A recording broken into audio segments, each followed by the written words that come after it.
శ్రీమాత నమః. శివాజీ గారు హీరోయిన్ల డ్రెస్సుల గురించి మాట్లాడినప్పుడు చాలా పెద్ద రచ్చ రచ్చ చేస్తున్నారు. సరే, కాసేపు శివాజీ గారి విషయం పక్కన పెడదాం. శివాజీ గారి కంటే ముందు అత్యంత అసభ్యకరంగా, అత్యంత నీచంగా ఒక మహానుభావుడు మాట్లాడారు. అతను ఎవరు అంటే ది గ్రేట్ జాతిపిత గారి ముని మనవడు తుషార్ గాంధీ. అతను ఏం ట్వీట్ చేశాడో ఒకసారి మీకు స్క్రీన్ మీదే చూపిస్తూ వినిపిస్తా. ఈ తుషార్ గాంధీ మాట్లాడిన మాటలు ఒకసారి చూడండి. ఇతను 2009 నుంచి 2011 మధ్య కాలంలో చేసిన పోస్టులు ఎంత అసభ్యకరంగా, ఎంత నీచంగా ఉన్నాయో చూడండి. స్త్రీలు తమను చూడడానికి ఇష్టపడకపోతే తమ ఆస్తులు తన కళ్ళ వైపు చూపకూడదు అని చెప్పాడు. చూడండి ఎలా పోల్చాడు, ఆస్తులు అని పోల్చాడు. ఎంతకంటే దరిద్రంగా ఎవరైనా మాట్లాడగలుగుతారా? అలాగే స్త్రీలను వేధించనని హామీ ఇస్తాను, కానీ తాను చూసి చొల్లు కార్చడం చేస్తే వాళ్ళు అభ్యంతరం చెప్పొద్దు అన్నట్ట.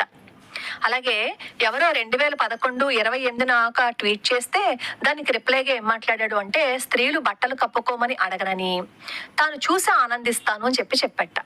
2010 నవంబర్ 28న ఒక పోస్ట్ ని ట్వీట్ చేశాడు. అదేంటంటే స్పైస్ జెట్ విమానంలో ఎక్కువ మంది ప్రయాణికులు ప్రయాణించడం కోసం ఎయిర్ హోస్టెస్లను తన తొడ మీద కూర్చోమని అడుగుతానని హాస్యంగా రాసెట్ట. జూలై 1, 2010 పెట్టిన ట్వీట్ అదేంటంటే వింబుల్డన్ లో మహిళలు టెన్నిస్ మ్యాచ్ ఆడుతుంటే ఆట కంటే కూడా స్త్రీల శరీర భాగాల మీద దృష్టి పెడతాను అని చెప్పట. పైగా ఇవన్నీ అని హాస్యంగా తీసుకోవాలి అని చెప్తున్నాడు. వీటి మీద హిందుత్వవాదులు వ్యతిరేకిస్తూ మాట్లాడారు అనుకోండి, సరే తర్వాత ఏమో తను క్షమాపణ చెప్పి ఇంకెప్పుడు అనను అని అన్నాడు. సరే, ఇతనే ఏం చేస్తాడు అంటే ఇంత చండాలంగా ఆడవాళ్ళ గురించి మాట్లాడి స్త్రీల హక్కులు, స్త్రీల సురక్ష, సామాజిక న్యాయం గురించి మాట్లాడుతూ మణిపూర్లో మహిళల మీద జరిగిన అత్యాచారాలని ఖండిస్తూ బిల్కిస్ బానో కేసు గురించి మాట్లాడతాడు. ఎప్పుడు అన్న వాటి గురించి ఇప్పుడెందుకు అని అడిగే హక్కు లేదు. ఎందుకంటే యోగి గారు ఆయన మఠాధిపతిగా ఉండగా స్త్రీలు పురుషుల రక్షణలో ఉండాలి అని చెప్పారు. అలా చెప్పినందుకు ఇప్పటికీ ఉదార వ్యాధిగ్రస్తులు ఆయన విమర్శిస్తూనే ఉంటారు. మరి ఇది రోజు చాడా శాస్త్రి గారు పోస్ట్ చేశారు, విన్నారు కదా. మరి అప్పుడు ఈ సోకాళ్ళు మేధావులు ఎక్కడికి పోయారు? వీళ్ళ నోరు పడిపోయిందా? అప్పుడు ఎందుకు అడగలేదు? ఓహో, గాంధీ గారి మునిమనవడు కదా, అడగడానికి నోరు రాలేదన్నమాట. సరే, ఈ విషయం పక్కన పెడదాం. ఏంటమ్మా చిన్మయ్య గారు మీరేమన్నారు? శివాజీ నువ్వేమో మెళ్ళో తాళి వేసుకో, కాళ్ళకి మట్టెలు పెట్టుకో అని అన్నారు కదా. అసలు అలా అడిగే అర్హత, హక్కు మీకెక్కడిది? మనం వేసుకుంటేనే కదా ఎదుటివాడికి చెప్తాము. మన ముఖాన బొట్టే ఉండదు, మెళ్ళో తాళి బొట్టే ఉండదు, కాళ్ళకి మెట్టెలే ఉండవు కదా, మీరెలా మాట్లాడతారు? కాబట్టి ఆ మాట మీరు మాట్లాడకండి. భారతదేశంలో స్త్రీలకి రక్షణ లేదు అన్నారు కదా, మరి మీరెందుకండి భారతదేశంలో ఉన్నారు? ఆడపిల్లలకి రక్షణ లేదన్నారుగా, వెళ్ళిపోవాల్సింది కదా పక్క దేశానికి. మీ మేధావులందరూ మాట్లాడుతున్నారు కదా, హొడవళని అనేశారు అని. భారతదేశంలో ఎంతమంది ఆడపిల్లల మీద దౌర్జన్యాలు జరుగుతున్నాయి? జరిగిన ప్రతిసారి ఈ సోకాల్డ్ సెలబ్రిటీస్ మాట్లాడారా? వాళ్ళకి నోరు వచ్చిందా మాట్లాడడానికి? మరి అప్పుడెందుకు నోరు రాలేదు మాట్లాడడానికి? బంగ్లాదేశ్ లో ఎంతమంది హిందూ స్త్రీలని వివస్త్రలుగా చేసి ధన మాన ప్రాణాలని దోచుకుంటారు. అవి కనపడలేదా? బుర్కా ధరించలేదని హిందూ స్త్రీలని, అలాగే ఇంకొంతమందిని ఆటోలోంచి బయటికి లాగి కొట్టారు కదా. మరి అప్పుడెందుకు మాట్లాడలేదు? మా ఇష్టం, డ్రెస్ సెన్స్ ఆడవాళ్ళ ఇష్టం అని అప్పుడెందుకు మీరు నోరు తెరవలేదు? ఓహో, అప్పుడు కొట్టింది పరాయి మతస్థులు కదా. అలా మీరు మాట్లాడితే మీ గూబ పగిలిపోతుందని ఉద్దేశంతో మీరు వాళ్ళ గురించి ఏం మాట్లాడలేదా? సరే, అది కూడా పక్కన పెట్టేద్దాం. మొన్న మధ్య హిందూ స్త్రీలు ఏదైనా పరీక్షకి వెళ్ళినప్పుడు తాళి బొట్టు దగ్గర నుంచి, కాలి మెట్టల దగ్గర నుంచి, చేతు గాజుల దగ్గర నుంచి అన్ని తీయించేసి రాయించారు కదా పరీక్షలు. మరి అప్పుడు నోరు ఎక్కడ పెట్టుకున్నారండి మీరు? మరి అప్పుడెందుకు అడగలేదండి? మరి అప్పుడు ఆడవాళ్ళ మీద దాడి జరగలేదా? ఓహో, హిందూ స్త్రీల మీద జరిగిందనా, అందుకనా మీరు వదిలేశారు? బంగ్లాదేశ్ లో కూడా మీరు మాట్లాడని కారణం హిందూ స్త్రీల మీద అలాంటి దాడి జరిగింది కాబట్టి మీరు మాట్లాడలేదా? నాకు అర్థమైందిలేండి. ఇప్పుడు నిజమే, మీరు నిజంగా హిందువులే అయ్యుండుంటే రాముడు గురించి అంత అసభ్యకరంగా మాట్లాడి ఉండేవాళ్ళు కాదు. అప్పుడే మేము అర్థం చేసుకుని ఉండవలసింది. మీరు రాముడు గురించి అంత అసహ్యంగా మీరు ఇన్స్టాగ్రామ్ లో స్టేటస్లు పెట్టుకున్నప్పుడే మీరు హిందువు కాదు అని మేం తెలుసుకోలేకపోయాం. అవునులే, మనం సినిమా తీసాం కదా, ఆ సినిమాలో ఆడపిల్లలు చున్నీ వేసుకోపోయినా పర్వాలా. ఆ సినిమా యొక్క సారాంశం ఏంటంటే వేసుకున్న చున్నీ తీసేయడం. మాకు కూడా హక్కు ఉంది, మాకు కూడా స్వేచ్ఛ ఉందని చెప్పి ఒక దరిద్రపు కొట్టు మేనరిజాన్ని జనాల్లోకి పంపించారు కదా. అంతకు మించి సంస్కారం మనకెక్కడ ఉంటుందిలేండి. మరి ఈ రోజు ఇన్ని మాటలు మాట్లాడుతున్నారు కదా, గత కొన్ని సంవత్సరాల క్రితం ఒక పలుకుబడి ఉన్న ఒక యాక్టర్, నేను యాక్టరే అంటాను, హీరో అన్ను, హీరో అయ్యి ఉండుంటే అలాంటి మాటలు మాట్లాడి ఉండేవారు కాదు. ఆ యాక్టరు ఆడవాళ్ళు కనిపిస్తే కడుపైనా చేసేయాలి అని అన్నప్పుడు మీరు ఎక్కడికి పోయారండి? మీ మనోభావాలు దెబ్బతినలేదా అప్పుడు? అంటే అతనికి పలుకుబడి ఉంది కాబట్టి ఆ పలుకుబడి ఉన్న వాళ్ళ గురించి మనం ఏవైనా ప్రశ్నిస్తే అక్కడి నుంచి ఏదైనా గొడవ వస్తుందేమో, మనం ఇండస్ట్రీలో నిలదొక్కుకోలేమో అని మీరు వాళ్ళ గురించి మాట్లాడలేదా? లేకపోతే ఆ మాటలు మాట్లాడినప్పుడు మీ చెవులు వినిపించలేదా? లేదు అంటే ఆ వీడియోస్ మీరు చూడలేకపోయారా? అంటే ఏ పేరు లేకుండా అప్పుడప్పుడు ఎదుగుతున్న వాళ్ళు కాస్త సామాన్యులు ఏవైనా అంటే వాళ్ళ మీదే విరుచుకు పడతారనమాట. మీకు నిజంగా అలాంటి డ్రెస్సులు వేసుకోవాలి అని అనుకోండి, మీకంటూ ఒక స్పేస్ ఉంటుంది, అక్కడ వేసుకుని తిరగండి. అంతే తప్ప మేము ఇంత అసభ్యకరంగా దుస్తులు వేసుకుని బయటకు వస్తాము అంటే కుదరదు. మీరు ఆధునికంగా వేసుకోండి డ్రెస్సులు, ఎవడూ వద్దని లేదు. కానీ విచ్చలవిడిగా మేము బట్టలు వేసుకుంటాము, అడగడానికి నువ్వెవరు అని అడగద్దు. ఎందుకంటే మీరు అలాంటి దుస్తులు వేసుకుని బయటికి వచ్చినప్పుడు మేం కూడా అడిగి తీరతాం. ఎందుకంటే అలాంటి దుస్తులు వేసుకోవటం వల్ల మీలాంటి వాళ్ళని చూసి చాలా మంది ఆడపిల్లలు అలాంటి రీల్స్ వేస్తున్నారు. ఏంటమ్మా సామాన్లు అన్నందుకు మీకు తెగ బాధ వచ్చేసిందా? మరి ఇదే సామాన్ల మీద పాట పాడి అదే పాట మీద ఆడవాళ్ళు రీల్స్ చేస్తున్నప్పుడు మీ నోర్లు ఎక్కడ పెట్టుకున్నారమ్మా? అప్పుడు ఎందుకు అడగలేదమ్మా? అప్పుడు నోర్లు పడిపోయాయా అడగడానికి? మరి అదే సామాన్లు పాట పెట్టుకుని ఎంతమంది ఆడపిల్లలు రీల్స్ చేశారు? ఎవరిని ఆదర్శంగా తీసుకుని ఆ రీల్స్ చేశారు చెప్పండి ఆ సామాన్ల పాట మీద? అప్పుడు మీరందరూ ఎక్కడికి పోయారు? అప్పుడు నోరు ఎందుకు లేవలేదు మీ అందరికి? మనం అంత అసభ్యకరంగా బయట పోస్టులు అలాగే ఫొటోస్ పెడుతున్నాం. మనకి ఎదిగిన పిల్లలు ఉన్నారు కదా, సిగ్గుండక్కర్లేదా? ఒక సినిమా చూస్తున్నప్పుడు ఎదురుగుండా కాస్త అసభ్యకరంగా కనపడితే పిల్లలతో ఆ సినిమా చూడడానికి సిగ్గేస్తుంది.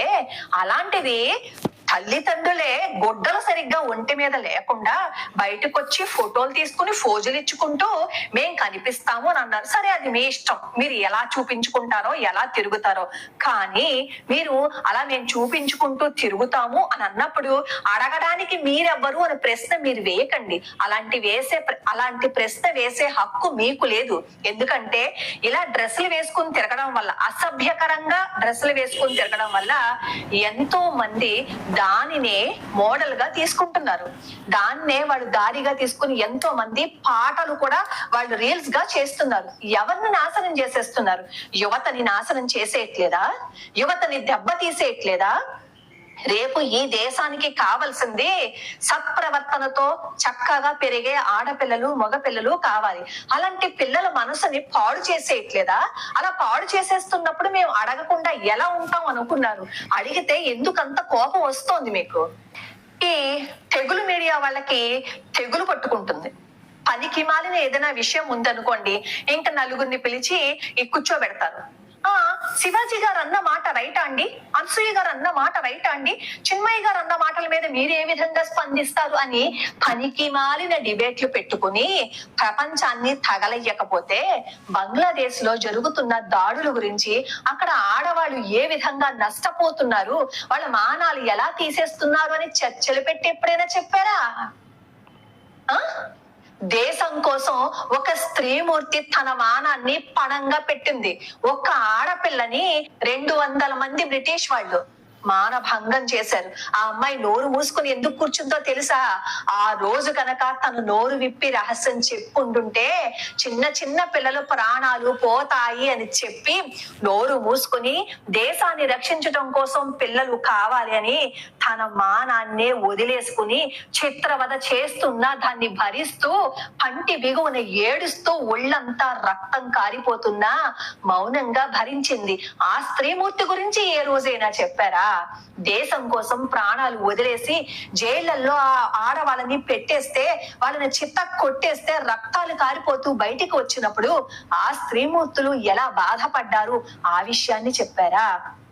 దేశ విభజన జరిగినప్పుడు ఆడవాళ్ళు ఒంటి మీద నూలు పోగు లేకపోతే మీరు అర్జెంటుగా ఆ ప్రార్థనా స్థలం నుంచి బయటికి పొండి, హిందువులు బాధపడినా పర్వాలేదు పక్కవాడు మాత్రం బాధపడకూడదు అన్న జాతి పిత గారి గురించి మీరు ఏ రోజైనా చెప్పారా? చరిత్ర గురించి చెప్పరు, జరిగిపోయిన దాని గురించి చెప్పరు. కానీ పనికి మాలిన విషయాలు, ఎందుకు పనికిరాని విషయాలను తీసుకొచ్చి 1కి 100 సార్లు చెప్తున్నారే, సిగ్గనిపించటం లేదా? ఓహో, మీరందరూ వ్యాపారవేత్తలు కదా, వ్యాపారం కోసం మీ వార్తలు పెంచుకోవటం కోసం, మీ వ్యూస్ పెంచుకోవటం కోసం ఒక పక్కన ఆధ్యాత్మికంగానే మాట్లాడుతూ ఉంటారు, ఆ ప్రోగ్రామ్స్ చేస్తూ ఉంటారు. ఒక్కొక్కళ్ళు 2-3 ఛానల్స్ పెట్టి ఇంకొక ఛానల్స్ లో మాత్రం కమ్యూనిస్ట్ భావజాలాన్ని నింపేస్తారు.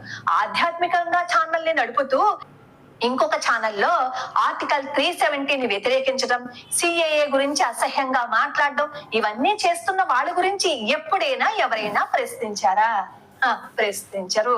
ఎందుకంటే అవి మనకి ఎంటర్టైన్మెంట్ ఇచ్చేవి కాదు కదా, అందుకని వాటి గురించి మనం మాట్లాడం. పనికొచ్చే దాని గురించి వాదన చేసి మాట్లాడండి. తుషార్ గాంధీ గారు అంత అసహ్యంగా మాట్లాడారు కదా, ఇప్పుడు వెళ్ళి పోట్లాడతారా? ఇప్పుడు వెళ్ళి గోల్ పెడతారా? పెట్టరు. ఎందుకు అంటే మనం మాట్లాడాలి అంటే భయం, అలాంటి వాళ్ళ జోలికి వెళ్ళాలి అంటే భయం.